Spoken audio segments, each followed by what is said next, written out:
Good morning student. आज हम रचनात्मक कार्य में आगे पढ़ेंगे पत्र लेखन। पत्र लेखन एक कला है। मानव जीवन में पत्रों का अत्यंत महत्वपूर्ण स्थान है। भावपूर्ण संवेदनात्मक पत्र जीवन की धरोहर बन जाते हैं। महान व्यक्तियों द्वारा लिखे गए पत्र संवेदना एवं शिक्षा से भरे होते हैं। ऐसे पत्र साहित्य की धरोहर होते हैं। पत्र लेखन कला है। ये हिंदी साहित्य की एक समृद्ध विधा भी है।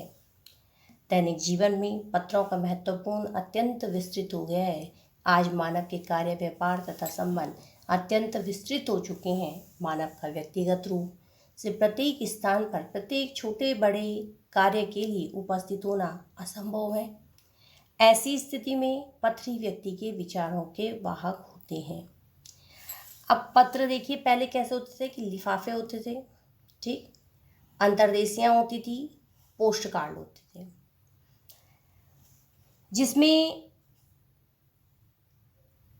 आपको जो है पत्र का बाहरी प्रारूप दिखाया गया है। पत्र के बाहरी प्रारूप में सबसे अनिवार्य है पत्र के ऊपर लिखा पता, मकान नंबर, गली नंबर और नाम, इलाका क्षेत्र का नाम, शहर का नाम, पिन कोड, राज्य का नाम और देश का नाम। ये तो हो गए आपके, क्या हो गए, पता लिखते समय सदैव ध्यान रखने योग्य बात।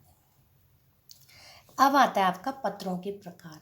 पत्र दो प्रकार के होते हैं, औपचारिक और अनौपचारिक। अनौपचारिक पत्र वे पत्र होते हैं जो व्यक्तिगत तथा पारिवारिक पत्र हैं। अनौपचारिक पत्रों में संदेश के साथ साथ भावनाओं का आदान प्रदान भी होता है। ये पत्र माता पिता, भाई बहन, मित्र तथा सगे संबंधियों को लिखे जाते हैं। इन पत्रों में संबंधों से जुड़ी भावनाएं झलकती हैं। इन पत्रों को लिखते समय हमें इन बातों का ध्यान रखना चाहिए कि अनौपचारिक पत्र लिखते समय शिष्टाचार का ध्यान रखना आवश्यक है।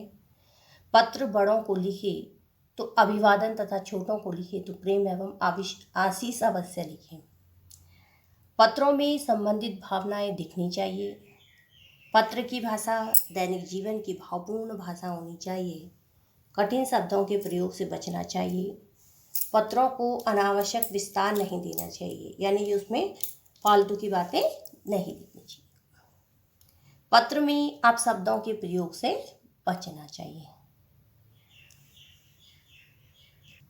ये था आपका अनौपचारिक पत्र। अब औपचारिक पत्र, ये पत्र व्यापारियों, दुकानदारों, कार्यालयों, प्रकाशकों आदि को लिखे जाते हैं।